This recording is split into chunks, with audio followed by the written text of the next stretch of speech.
Hey y'all. I was gonna say like happy Monday or something, but honestly, I don't even know what day it is. Maybe Tuesday, Wednesday, whatever. That's neither here nor there. I'm Dr. RJ, licensed clinical psychologist, and I am just popping on to give you a little bit of help today about saying no and setting boundaries. It's one of my favorite topics. So just sit back, relax, write down a few notes. You don't need to take copious notes, but just one or two tips that you will stick with and use right away.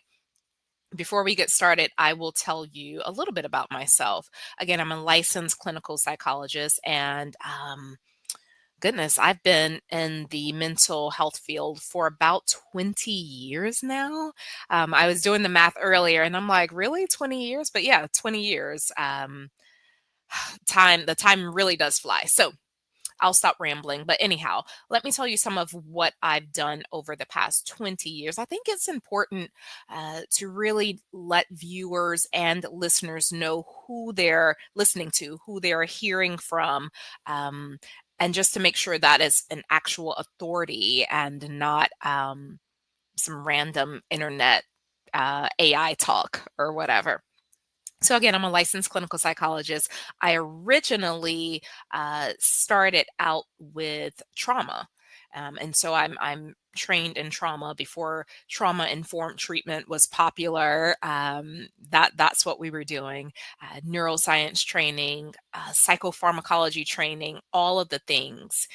Even with that, after opening my private practice, which is still doing well in the community, even with that, my favorite thing to do is to just have regular conversations about wellness. Yes, I could really go into the academic side of it, talk about the brain, all those things, and while I still do that, I think it's really important to just have basic, easy, usable, simple takeaways that can improve your quality of life. All right. So let me just make sure I am everywhere I'm supposed to be. Okay, okay. Yes, All right. Yes, I am where I'm supposed to be. Okay.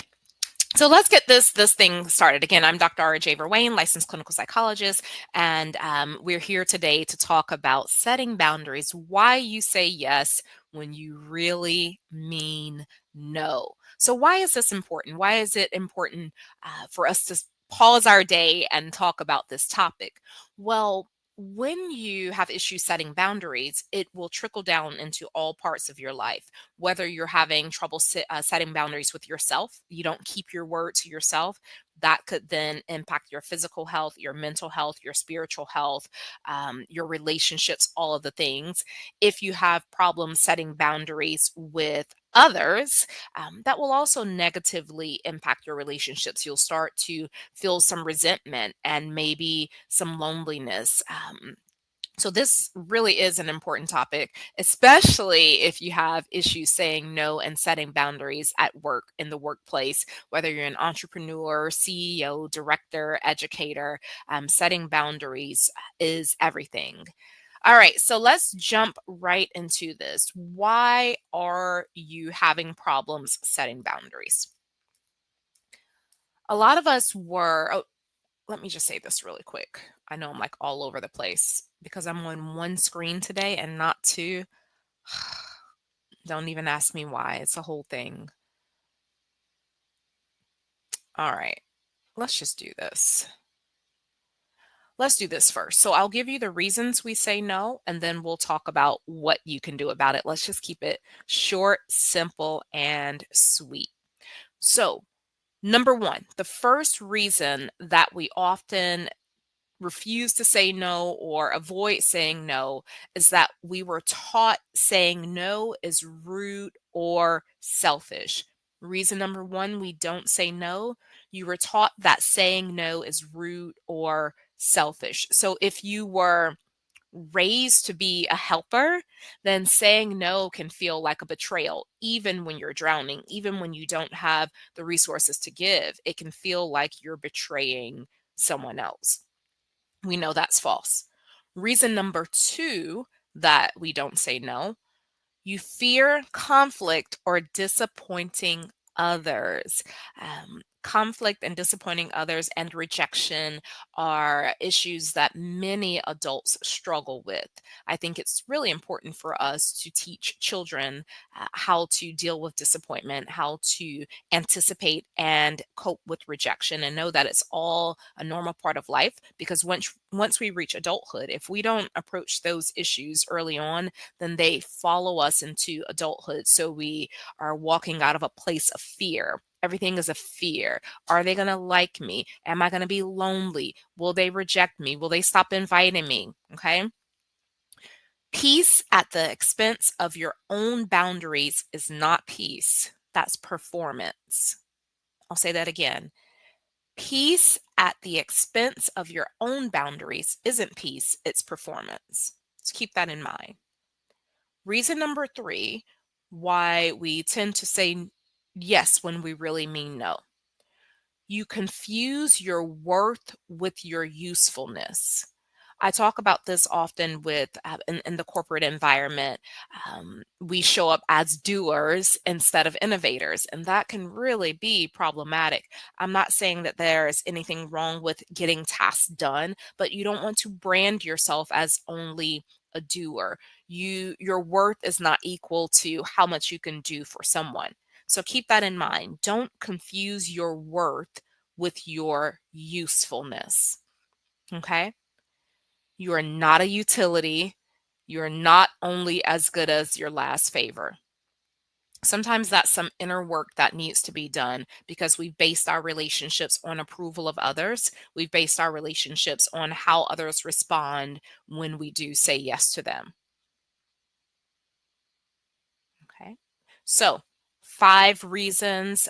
We're headed to number four. Five reasons why we say yes instead of saying no when we really should be saying no. Recap: number one, you were taught that saying no is rude or selfish. If you're raised to be a helper, saying no can feel like betrayal, even when you're drowning. Reason number two, you fear conflict or disappointing others. Peace at the expense of your own boundaries isn't peace, it's performance. Reason number three, you confuse your worth with your usefulness. You're not a utility. You're not only as good as your last favor. Reason number four, you're trying to avoid guilt or judgment, right? Guilt or judgment. So if you say no, then what? If I say no to this person, if I don't set this boundary, what does that mean? Am I going to feel guilty? Often we make things about us and it backfires instead of just communicating and really asking the question, how can we work together so that we're both getting what we need? So, reason number four, you're trying to avoid guilt or judgment.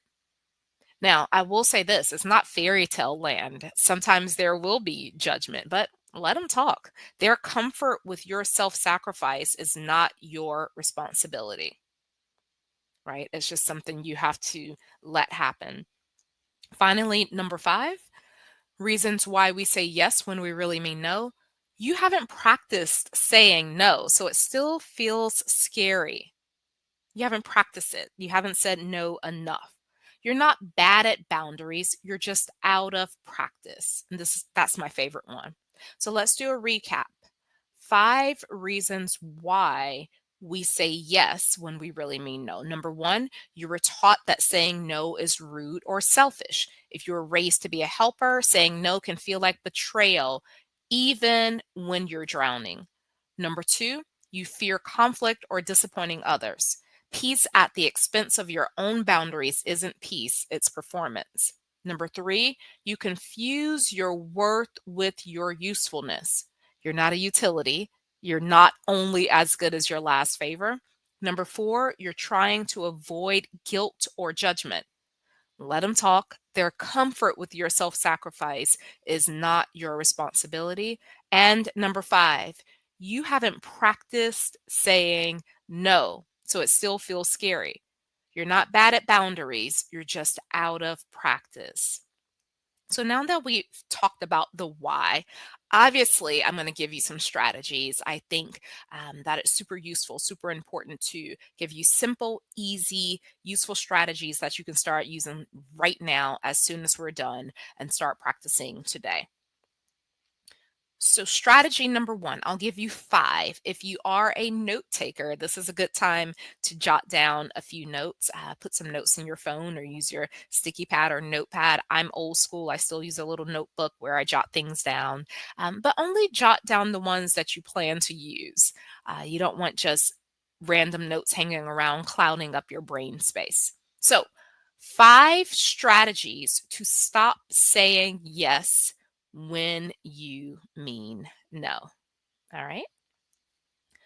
Strategy number one, pause before you respond. Silence is a boundary too. You don't have to answer right away. So let's unpack this a little bit. Pause before you respond. If someone asks you to do something and you say yes right away, but then you go back and you're like, oh, I double booked myself. You look back at your calendar, you remember that there's something else going on. Saying yes so quickly can be even more damaging to the relationship or the situation than pausing and saying, let me double check, right? Just say that. Let me double check. Give me a few hours, give me a day, give me a couple of days, whatever boundary or time that you set. Please make sure that you honor that and get back to the person. But you can put some space between your decision, between the ask and your decision. In psychology world, we call it putting space between the stimulus and your response. Right? Space is where your safety is. So number one, the first strategy on how to stop saying yes when you mean no, pause before you respond. Again, your pause can be a few minutes, it can be a day, it can be 2 days, whatever it is, make sure that you follow back up and honor the time that you asked to pause. Number two, out of five strategies to stop saying yes when you really mean no, create some scripts for your no, right? You don't owe an explanation to earn your peace. But if you're out of practice saying no, create scripts, get some phrases that you're used to. One of my favorite phrases, and you are welcome to borrow it, is I don't have the bandwidth to do this at this time. I want to make sure that when I'm able to do it, I can show up as the best version of myself. I want my yes to be everything. I don't want it to be like a lukewarm yes. So start thinking really about when you say no, how the no is useful and it's helpful. And you can start creating your own scripts for saying no. It's not fake to have a script, it's just you have an answer already, and your friends, families, coworkers, bosses, employees, um, team members, whatever, they'll get used to it. They will learn your language, and more than likely, they will start to adopt the same language. Another script I like to use is let me check my calendar. And a script doesn't mean that I'm making something up. Like literally, I need to check my calendar before I say yes to anything. One reason is because I put everything on my calendar. My calendar helps me make decisions on how I'm able to show up. Another reason is that it gives me time to see not if I only have the scheduled time, but do I have the bandwidth? Is this something that's going to be in between two draining tasks or two tasks that take a lot of energy? Again, because when I show up, I want to show up as the best version of myself.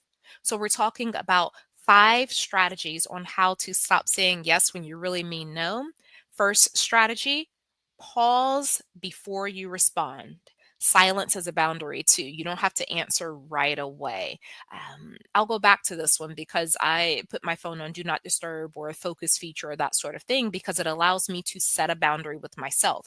It keeps me from getting distracted. It keeps me focused on the task that's right in front of me. Notifications are so distracting to me, like all the pings and the noises and the buzzes, and it's just the most. And so I silence everything so that I can focus just on what's in front of me. So, strategy number one, Pause before you respond. Strategy number two, create scripts for your no. You don't owe an explanation to earn your peace. Your no is your no. Okay. Strategy number three, start small. You don't have to set a fire to your calendar and start canceling things. Just stop giving away your weekends. Stop giving away your free time like it's free samples or something, right? It's like, here you go. You take one, you take one. I have an hour. You take this, you take that. Don't do that. I think it's really important. I've seen this whole theme going around social media. I'm going to protect my peace. But protecting your peace doesn't mean canceling commitments or canceling appointments or not showing up for people. That's just being rude. And so the way that you protect your peace is to be impeccable with your word to yourself and others and to keep your word. The way that you do that is to set boundaries at the very beginning. Canceling commitments because you overcommitted is rude and unprofessional, and I don't recommend it. Which is why it's really, really important to be careful with your yes in the first place. If you say yes to something, you should do it. However, you should also take your time in committing and saying yes. We're talking about 5 strategies to stop saying yes when you really mean no. Strategy number 1, pause before you respond. Strategy number 2, create scripts for your no. Strategy number 3, start small. One no here, one no there. Strategy number 4, address the fear behind your yes. When you name the fear, it loses its grip. And I can talk about this from a lot of different perspectives. When I'm working with really high functioning clients, executives, leaders, all the things, I'll ask, what happened the last time you said no? Why are you fearful to say no? Right? I have a client, the last time that she said no, something tragic happened. And the way that we deal with that is empathy, compassion, and forward movement. So it's, I am so sorry that happened to you. I can't imagine what it was like for you to finally decide you're going to say no. And then this tragic thing happens. However, this is not that. How can you forgive yourself and give yourself more compassion to pause and say, this is not that? Yes, we'll deal with the tragedy. Yes, we'll deal with the feelings that come with that. Yes, we'll deal with the triggers, but this is not that. These are two totally separate issues. So that's something you may need to say to yourself. This thing is not that thing. Often we confabulate or muddy the waters as it relates to why we're deciding to set boundaries or change a behavior. Reason number five, reason number five, I'm sorry, strategy number five to help you stop just giving your yeses away is to choose alignment over approval. Choose alignment over approval. What is it that you're really supposed to be doing? What is your purpose in this particular situation? How can you show up as the best version or your favorite version of yourself, not just for you, but also for those who you serve in whatever capacity? Okay. Approval is just rented. It's short term, it's here, there. So if you're looking for approval, you're going to run yourself ragged looking for approval. It's temporary. Alignment is owned. You want to get aligned, own it, and stick to it. So before we end, let's do a quick review. We've talked about 5 reasons we say yes when we really mean no, but I want to talk about the strategies. So let's review the strategies. 5 strategies to stop saying yes when you really mean no. Strategy number 1, pause before you respond. Okay. Strategy number 1, pause before you respond. Strategy number 2, create scripts for your no. Okay. Create scripts for your no. Strategy number 3, start small. Practice saying no here, there when the stakes aren't so high. Strategy number four, address the fear behind the yes. Maybe therapy is needed. Maybe counseling is needed. Maybe there's something deep down on the inside spiritually you haven't addressed, right? Address the fear behind the yes. Strategy number five, choose alignment over approval. Okay. Every time you honor your no, you reclaim your time, your energy, and your life. You're not here to be everyone's emergency plan. You're not here to be everyone's safety net. You're here to be whole and to walk in your purpose. Now, I want to make sure that you understand I'm not saying be selfish and this is all about you. Opposite of that, what I'm saying is, how can you fill yourself up so much so that what you give to others, that what you present is going to be life changing for them, whatever industry you're in, whatever space in life you're in, whether it's for family or friends or work or colleagues. You want to show up as your favorite version of yourself. The way that you do that is to show up as whole. You don't want to show up as empty, raggedy. You've given all your yeses away and then you have nothing left for yourself and then you're resentful, disorganized, all over the place and then mad at other people for asking you to do all the things. You can just say no. So I'd like to leave you with this affirmation. Okay? If I were right in front of you, we take a deep breath, breathe in for 4, hold for 4, breathe out slowly for 4. Inhale for 4, hold it for 4, exhale for 4. And then you would say this affirmation: I give myself permission to say no without guilt, to disappoint without apology, and to protect my peace without explanation. You can do it. It's imperative that you do it. All right. I'll see you all again soon. If you are a leader and your team is experiencing burnout, or they're all over the place, or they're all the changes that have been happening, you're noticing people being late or not showing up or getting sick or having to be written out of work, you really want to get a handle on that. So just text strategy 3 to 833-451-4258 and let's have a conversation about it. Just a simple conversation on what are the options for you to get yourself back on track, your team back on track. If you're an entrepreneur, same thing. All right. I'll see you all again soon. Thank you so much for joining me today. Make sure that you are following me on all socials. I have the most fun on Instagram at Ask Dr. RJ, AskDRRJ. I'm also on Facebook at Ask Dr. RJ, and obviously YouTube at Ask Dr. RJ. Doctor is DOCTOR for YouTube, and obviously on LinkedIn under Rashana Johnson Verwain. Might be under RJ. I don't know. You can find me. It's not a whole lot of Verwains out there. Okay, I'm rambling now and I need a snack. Talk to y'all later.